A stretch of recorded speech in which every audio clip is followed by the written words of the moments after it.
Hey, thank you for joining me here in my little corner of the world, all the way over to you. It is great to see you again. If you are viewing here on YouTube, which I hope you are when you get the chance, but also I'm available on all those platforms, as they call them, such as Spotify, Amazon Music, iHeartRadio, Deezer, so many. We just get syndicated all over the place, don't we? Just so we could hear all these wonderful interviews with really talented individuals. Today is absolutely no different. I have an author on here today, another author. I love having authors on here. And the discipline that authors have and what they go through is just astounding. So I'm always fascinated, not by just musicians, but these authors are just completely amazing the way that they can get the information, synthesize it, and put out these great books. Today it's Mark Brend. He wrote a book about somebody who really could have been a contender, David Ackles.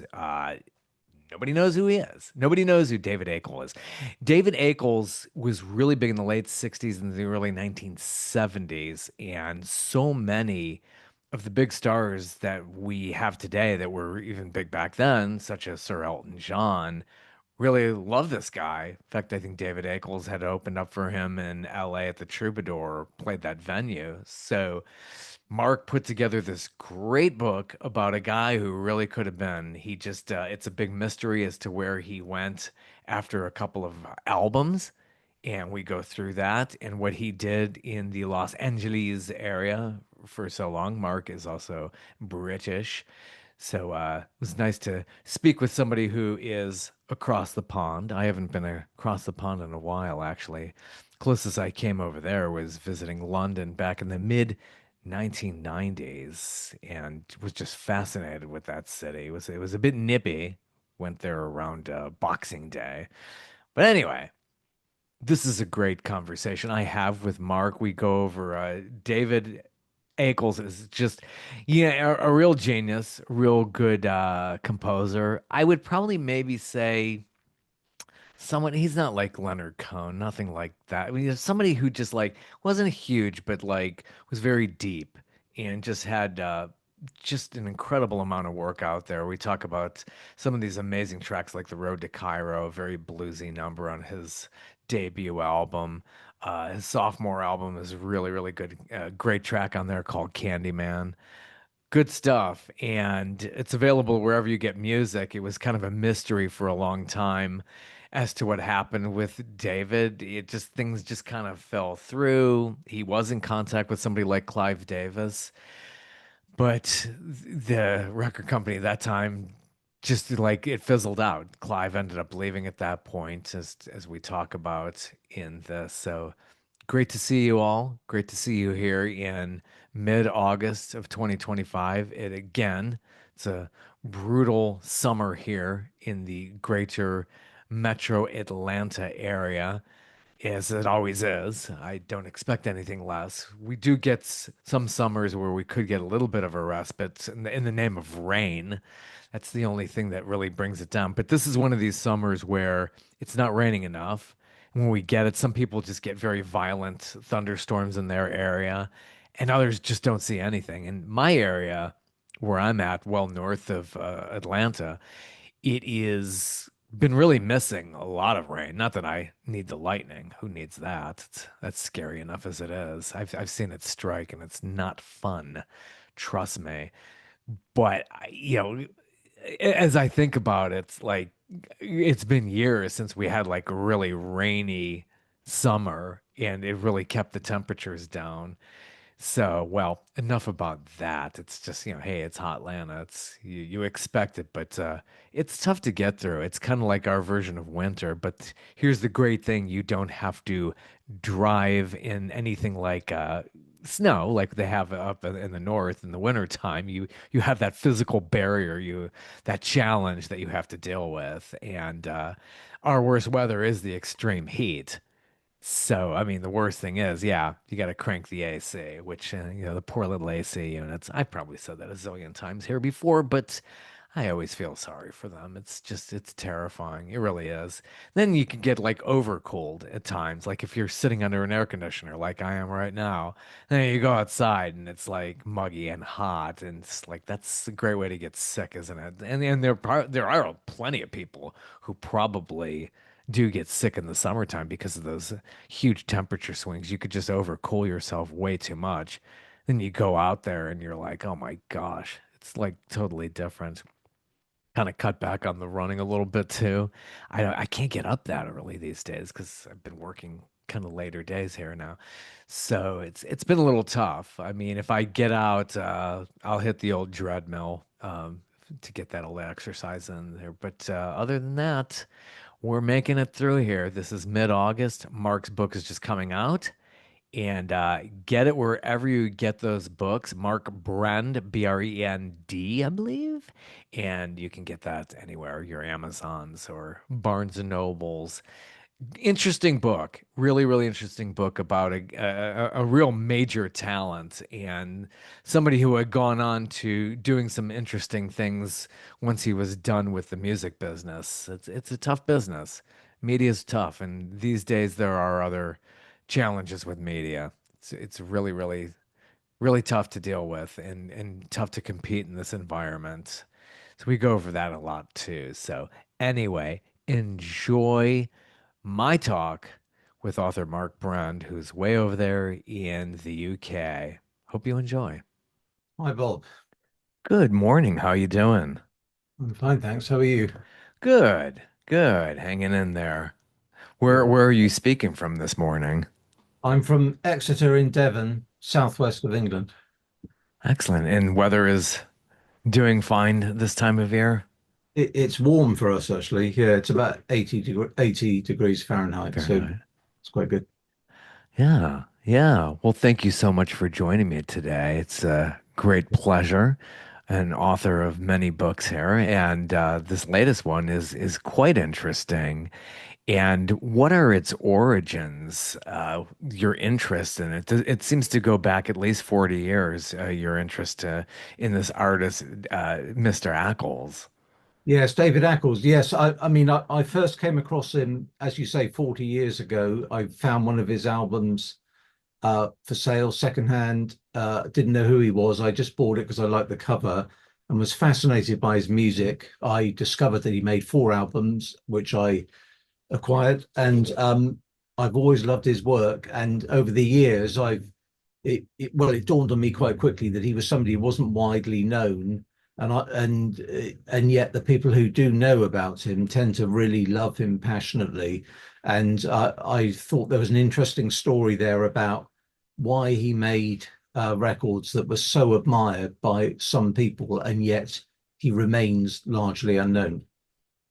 Yeah, that's really fascinating. Just stumbling on an artist like that, I guess you would almost say a no-hit wonder. Somebody and you didn't hear this on the radio, especially in those days. So yeah, I mean, but he inspired many in the music community. Some names that we know, like Sir Elton John. Yes, that's right. Yeah, I mean, he was actually more popular in the UK than he was. He's an American, but he was less popular in America. But he came to the UK in 1968 to promote his first album, and quite a lot of songs from that first album were covered by reasonably well-known British artists like the Hollies and Spooky Tooth and Martin Carthy, and Elton John and Bernie Taupin, who were just starting out then, were huge fans of David Ackles and remain so to this day. Yeah, yeah, and it's fascinating writing that just when you dig deep into his catalog, which I believe starts in 1968, and he recorded four First, albums. yeah, yeah. Yeah, very interesting debut solo album that just really has, and I love that opening track, the Road to Cairo. It just has a real deep bluesy sense. Do you notice over this four album catalog the arc, the changes that he had gone through, and did you do a deep dive into his muse and what had inspired him through the recording career? Yes, very much so. I mean, he was unusual in those times, in that his recording career didn't start until he was in his 30s. And in those days, that was really old, Mhm. and he had spent a lot of his adult life up until that point. He was mainly interested in musical theatre, and he did various things related to musical theatre, and that was his real inspiration. And what you see in his career, that he started out um, with material that just about fitted into what you could hear happening elsewhere. It sounded just about like on the fringes of rock music and the singer-songwriter movement. But by the time you get to his third album, which is American Gothic, he let his musical theatre influences come to the fore, and it really doesn't sound like. I mean, it's released on Elektra, which was a great hip rock label and folk label, but it doesn't sound like anything else that Elektra or anyone else released at the time, and yet that was very.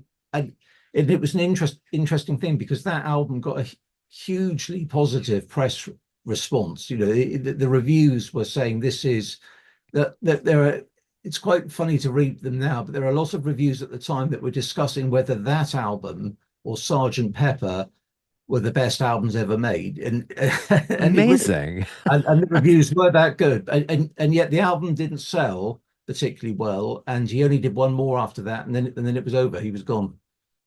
That's just absolutely incredible when it's, at least in the critics really, seem to take to it. Now, I'm sure not every single critic was in love with it, but definitely different. What is the theory, though? Do you have a theory as to why does an American artist do well in the UK, but doesn't really scratch the surface back at home? I mean, there are a couple of examples you could see. The band Sparks comes to mind, very much. I mean, did very well overseas, but like from California, and basically they have a very eclectic, small following here on our soil in America.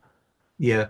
Well, Scott Walker's another example of an American Yeah. artist who I understand really didn't register much in the US at all, but was a big star here for a while. Uh, who knows? Who knows why? I mean, David Ackles was interesting in that actually his mother was English. So by parentage, he was half English. He grew up in the States and spent almost all his life there. So he was an American, but he had a strong English sensibility and was very connected through the mother's side of his family to the English music hall. His grandparents and other relatives were involved on the stage professionally, and that very much came through in his music later on. And also, he seemed to get the English folk community seemed to pick up on him quite a bit.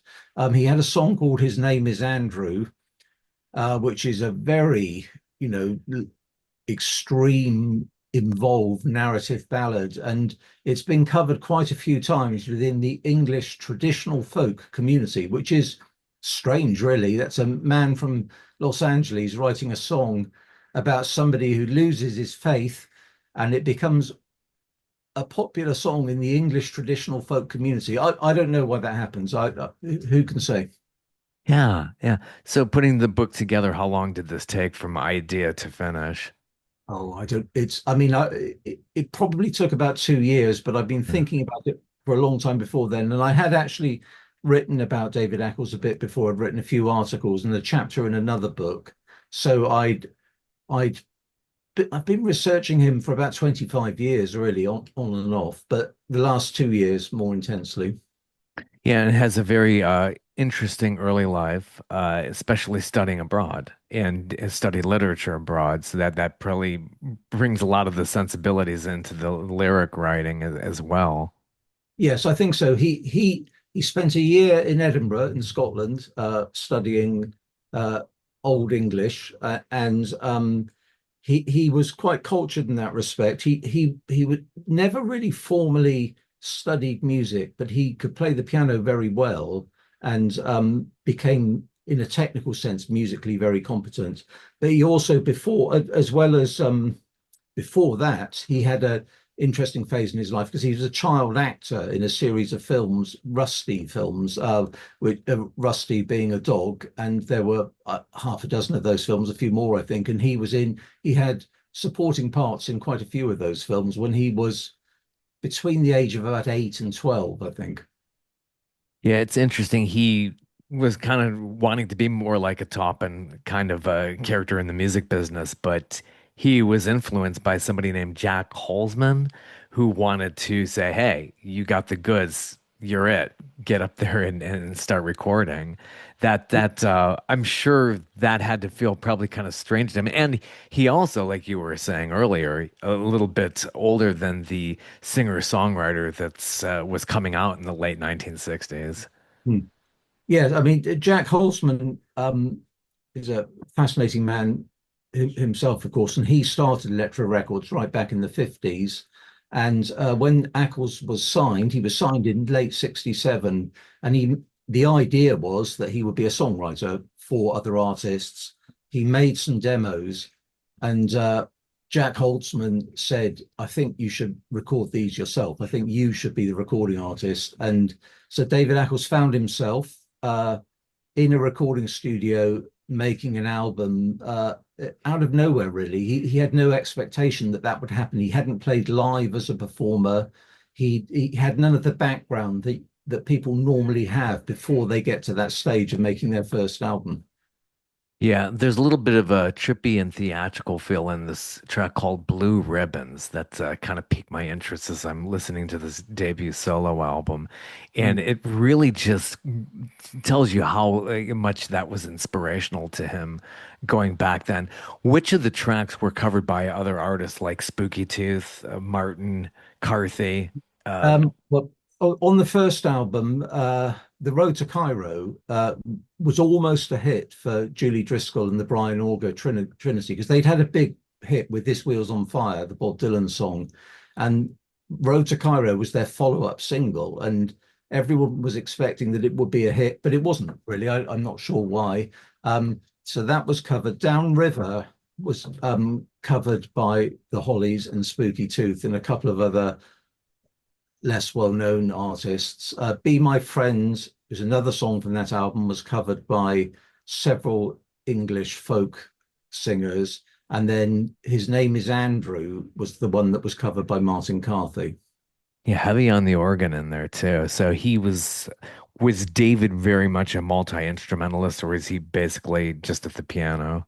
He's just playing piano. The organ on that album is a guy called Michael Fonfara, who went on to play with all manner of artists. I think he was in Lou Reed's band in the 70s or 80s, for example.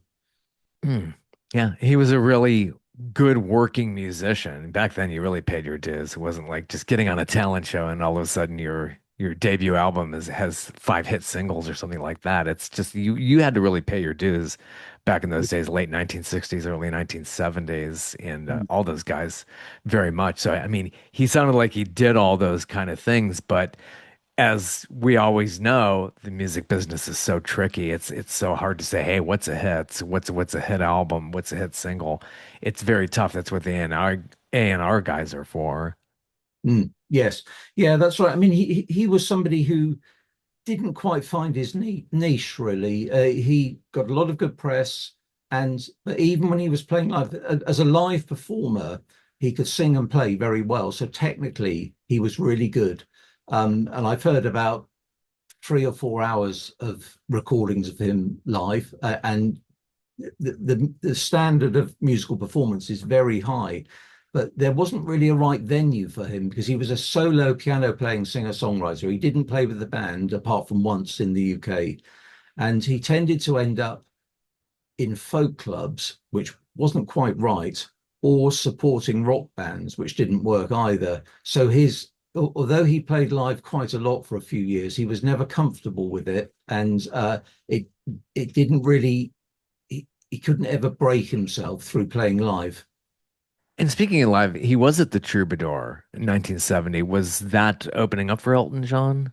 Yes, he played there the year before, the 69 opening for Joni Mitchell. Mm. And then I think in 71 or 72, he headlined there. But he supported Elton John in August 1970 at those famous breakthrough gigs when Elton came over to the US for the first time and that played the gigs at now immortalized in the film Rocket Man. David was the support act, and Bernie Taupin and Elton John were both amazed and also I think a bit embarrassed that he was their support act because they idolized him. They Hmm. thought he was great, and he was 2 albums into his career by then, and they were just starting out, and they thought it was really strange and uncomfortable that David was supporting them.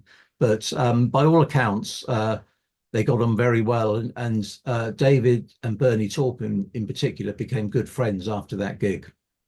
And they became friends all the way until David passed. Has it been throughout all those years? I believe so. Yeah, I think they were particularly close for a few years afterwards, because then, of course, Bernie Taupin produced David's third album, American Gothic, which is the one that got the "Is this as good as Sergeant Pepper" type of comments. But yes, and they remained friends after that. And he actually moved to England, Wargrave, which is where is that exactly in England? Wargrave is in Berkshire. It's kind of, let me see, about 40 miles west of London. So it's a prime commuter territory, really. It's a very pretty village on the River Thames, and another river. There's another river that joins the Thames there called the Loddon. And David lived there for about just under a year, I think. He went there to record American Gothic. So he lived in this little wooden house that was on like brick stilts right by the river, and he prepared the album there in that house.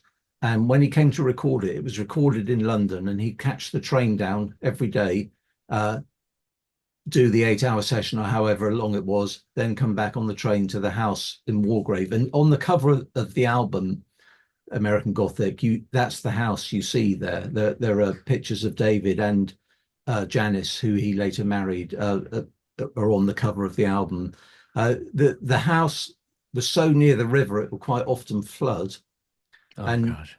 to get to that from the house to the road where his car was, he'd have to get in a little rowing boat and row across the floodwater to get to dry land where his car was. Wow, what an experience. And he Yes. loved being by the water, obviously, downriver, and all this inspirational stuff.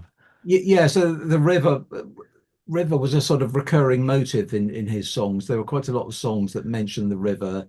Um, and he said later that he really loved living in England and would have quite happily stayed there, but career-wise, it wasn't possible. He needed to be back in Los Angeles. Yeah, Bernie Taupin. So he went on to do, did Bernie Taupin produce other acts after David? I don't know about that. I'm not sure. I really don't know. I mean, he's obviously known as being Elton John's lyricist, but he was in Elektra's orbit at the time Yeah. because he had done a solo album, a spoken word album that came out before American Gothic, and so he knew Jack Holtzman, and he was already friends with David, and somehow all of those connections led to the idea that Bernie would produce American Gothic. Yeah, American Gothic has a really great texture to it. You got pianos, woodwinds, all kinds of textures to it. You could hear that difference. Definitely for sure. Recorded in London at is that a pretty legendary studio? There's IBC Studio. Yeah, IBC Studios was a big studio from the 50s onwards, really. It's not a recording studio now. The Who had recorded there, Hendrix had recorded there, uh, the Kinks, I think, pretty certain the Rolling Stones. Most of the big British acts had recorded there. It's right in central London near Oxford Circus, in a big old uh, townhouse, and the main studio room was a room where they'd like knocked the floor out, so it had a 40-foot high ceiling, and it, it and the control booth was in a sort of elevated platform mezzanine type thing in the corner of the room, and that's where David recorded the album. The Damon Lyon Shaw, who was the engineer who'd engineered Tommy by the Who at that studio, he said that they largely recorded live. So David would sit down in this big room with the orchestra, and they play and sing live together. Yeah, I could definitely feel that. It's just got a lot of laudatory, comments. And when they were promoting this album, he was on the old gray whistle test. How did that come to be? And now they never archived that performance, as you were saying in the book. Sadly not. No, he was on BBC TV three times actually. He was initially on a 1968 program called Color Me Pop, and then the successor to that program was called Disco 2, I think, and he was on that as well. And then the successor to that was the Old Grey Whistle Test, which was a long-running rock show on the BBC, and it was very much for was much more albums orientated. It wasn't really a kind of hit singles program. And he so it but the people who were behind the Old Grey Whistle Test and produced it had already booked him twice before for these earlier shows. So he was known to them. And it's thought that he did two songs on the Old Grey Whistle Test in Hmm. early 72, just piano and vocals. But the as you say, the footage was wiped. There's no um, record of it at all, sadly. Hmm. His very first UK TV appearance, Colour Me Pop, the audio survives of that. So we can hear him, but we can't see him, which is Yeah. frustrating. And that was the one time he played live with the band. He played with the pickup band when he came over, toured Europe, came into London, and he was put with a pickup band who he didn't know. And they rehearsed for half an hour, then straight into playing live. Yeah, it's a shame. Back then, obviously, videotape was pretty expensive, so a lot Mm. of networks, recycled. But Yes. a great handful of things did survive. Great records. I'm sure BBC has an amazing library. But yeah, it was tough because reel to reel, I do know that being in the video business. So yeah, it's disappointing. I always hate to hear that. It's Mm. always disappointing. But yeah, moving on from that, and the album sales were not so great with American Gothic, so he went on to signing with Columbia with Clive Davis. How did Yes. Clive Davis stumble upon him? Well, apparently Clive Davis had been aware of his earlier albums and was a fan. And when he heard that Jack Holzman and Ackles decided mutually to terminate the contract, David could have held out for another album contractually, but he didn't. And apparently Clive Davis jumped straight in with an offer, but it wasn't an offer with much money attached to it. But David was keen to have control, so he recorded the album largely at home with a friend of his called Douglas Graham, and they recorded much of the album on a four track. Which by 19 this was 1973, so you're into 16 and 24 track era by then, and so recording on a four track was unusual. And then they took the tapes into a slightly bigger studio to do a few overdubs, but a very substantial proportion of the album was recorded in his house, in his living room, uh, uh, uh, in a house on Pacific Palisades, and um, and that was what he delivered to Columbia. The problem was for him was that shortly before he finished the album, Clive Davis was sacked from Columbia because there was this these charges relating to fraud or something that were later discredited entirely. But so Clive Davis was out of the picture, and he was the person who'd signed David, and David knew nobody else at Columbia at all. He was completely isolated.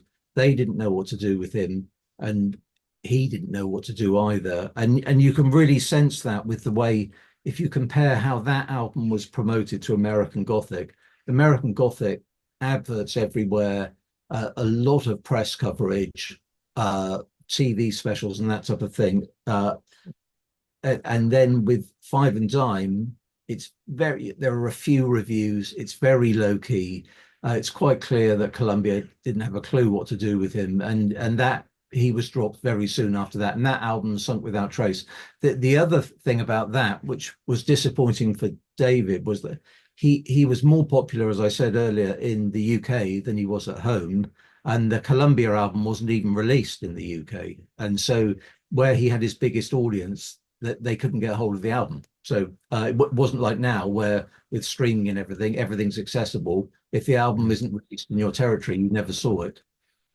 Yeah, homemade type, mostly homemade last album, and way before somebody like, there was McCartney too. McCartney did it back in Yeah. 1970, basically homemade. So that was, still kind of rare in that kind of time to man your own stuff and do it. Nowadays, anybody can get into and has their own digital suite, I'm sure. But back then, something like that, it didn't get the promotion. The album fails. Clive Davis sacked, all that kind of stuff. A series of unfortunate events. Mhm. And it's a music business. It's really tough. It's, so much great talent, and we still see it today. There's so much out there and so much to sift through, and it's very hard to break through. Yeah. So, I mean, this is going back decades, and I'm sure there are other stories like that, but this is a very, very unique story about somebody who's just, a Renaissance guy in a lot of ways too, and had a lot of theatrical inspiration as well. So after the recording career, he goes on and does other artistic work, and then he gets into TV development. That's right. Yeah, he and Douglas Graham, who had helped produce Five and Dime, they wrote for TV for a little while. They had a writing partnership, and they did their highest profile thing was a TV movie called Word of Honor. Yes, Word of Honor that came out, I think, in about 1980 or 79. And it's a decent quality TV movie. Carl Malden, who is one of the leads in it, um, Ron Silver's in it, I think. So it was, but that petered out after a while. But David, what he was really interested in doing, what he really wanted to do, was to write musicals. And he spent the rest of his life trying to do that. And he completed several full musicals, script, uh, all of the songs and everything, and had got reasonably close to getting a couple into production, but it never quite happened for him. But that was very much his creative focus after he stopped recording, but stopped making records. But he wasn't, of course, he wasn't making a living out of that. So he had to do other things, and he got into teaching a bit and that sort of thing. He went back to the University of Southern California to teach, where he had been an undergraduate in the 1950s. Where did he live in California during that time? Did you have a specific place where he was I living John in? he lived in let me come back to you on that. Yeah, I'm I sure. know exactly, but the address is so familiar to me because I can't quite remember the name. It's kind of north of Los Angeles Uh-huh. it, but not out. Let me come Yeah. back to you. I'll Well, yeah. remember. Did he have a family life there as well? Did he have Yes, siblings? absolutely. Janice, who's the woman who is on the cover of American Gothic, he married her just before the recording of Five and Dime. So they'd only been married a couple of months when all of the musicians turned up at their house to make Five and Dime. And they had a son, and Hmm. he had a very happy family life until he died in 1999. Yeah, lung cancer got him, but he had a close brush with death in 1981, I believe. That's right. Yeah, he was driving home with his young son, who's I think must only have been about three or something. He was in the car at the time, and he was hit by a driver on the wrong side of the road. And Hmm. David and Janice's son was fine. David was very seriously injured and had multiple operations, had to have his hip replaced, and almost lost his arm. Oh. So it was really, but he did recover, and he had to use a wheelchair for quite a long time after the accident, but he did recover. But yeah, that was a close shave. That was in Easter 1981. Mm, mm. Wow. And that's an amazing story, but lung cancer took him out in the end. That's Yeah, he had a brush with lung cancer in the early 90s. And ran just as he had an operation, had part of his lung removed, and recovered, and was well. And around about that time, his three Electra albums were reissued on CD in the UK, and he got a little bit of attention. And there were a few "Where are they now? Whatever happened to?" type of articles in the UK music press. And David was interviewed and was extremely cheerful and positive and happy that the records were out again, surprised that they were out again. But you could tell, even from what he said, that his real focus was on wanting to do the musical that he was writing at the time. And he would always talk about that in interviews. He would I myself interviewed him in the late 1990s, toward the end of his life, for an article about what happened to him.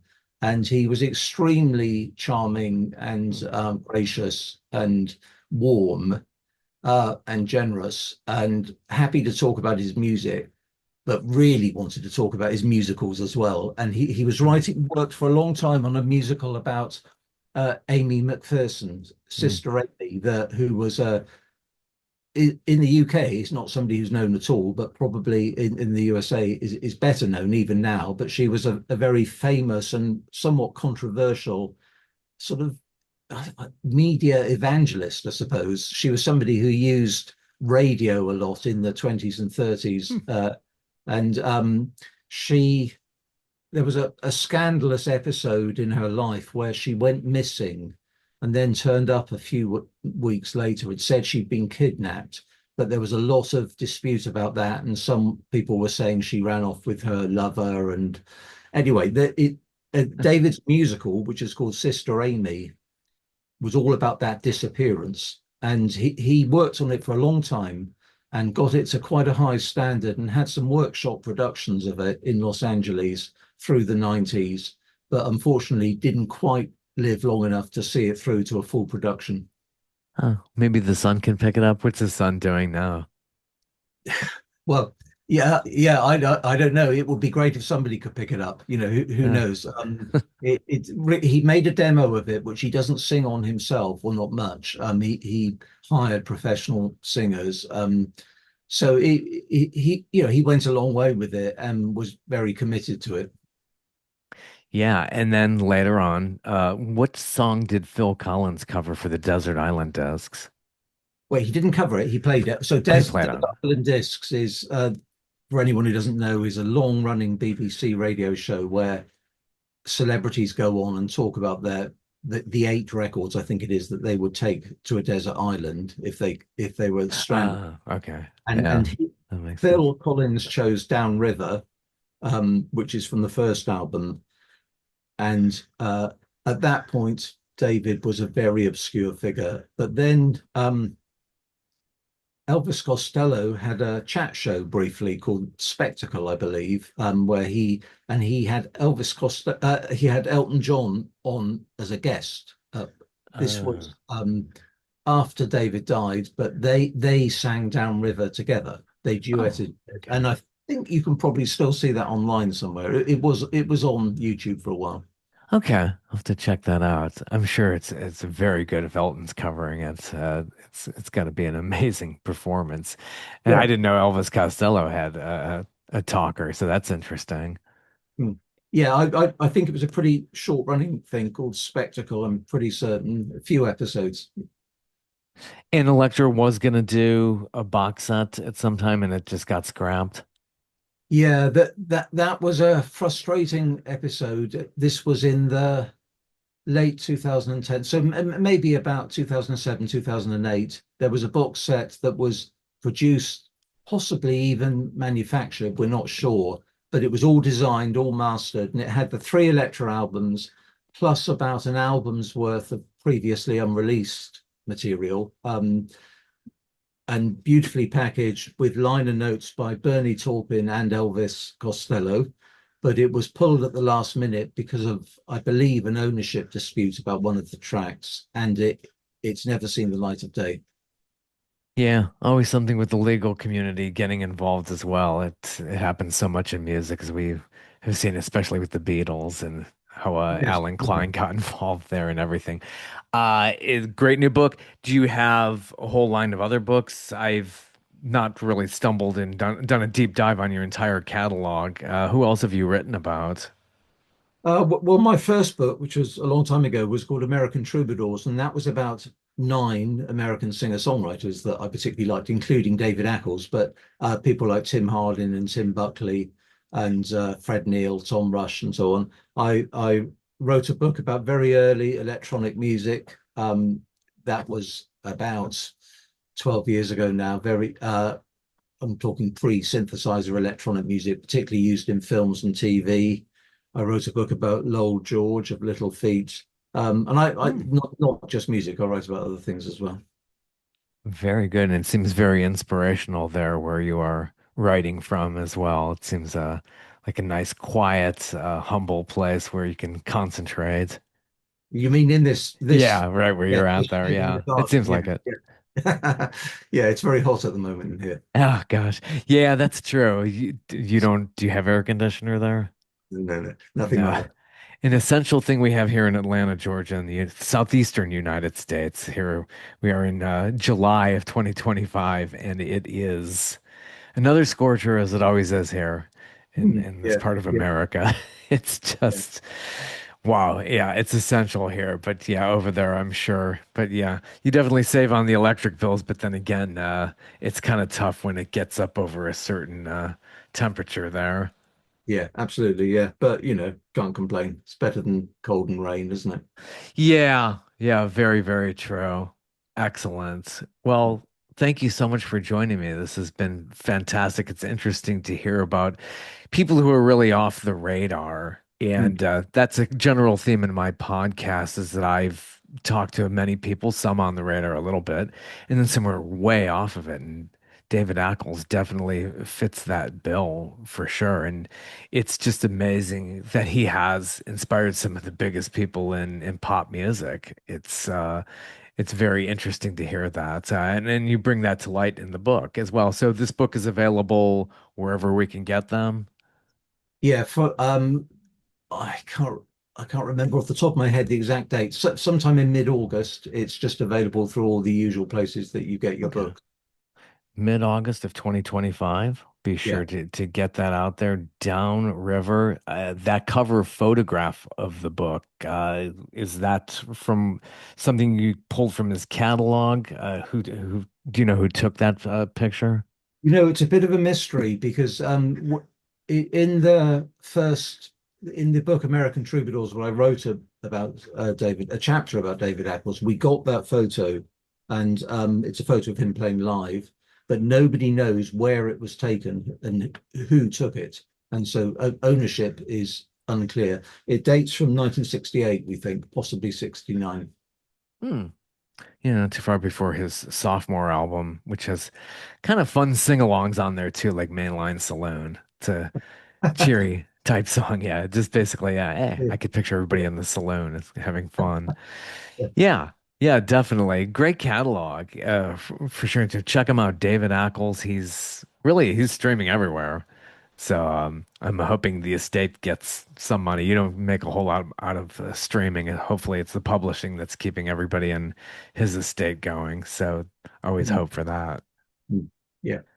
Absolutely. Well, thanks for joining me. And once again, fantastic book. Get it wherever you get those books. Thank you, Bob. Thanks very much. Thanks for having me. Take care. Have a good one. Cheers. Cheers. Bye. Wasn't that fascinating? I really enjoyed it. And I really, really had a good time speaking with him. Good guy, very good writer. He's done quite a bit of work in the magazine books world. So look him up too. He's done a lot of other stuff. Great artist, David Ackles. Get that book wherever you get your books. Take care, and hopefully we'll keep doing this. We are over 5 years into doing this podcast. And those who do download these episodes or watch them on YouTube, I really appreciate it.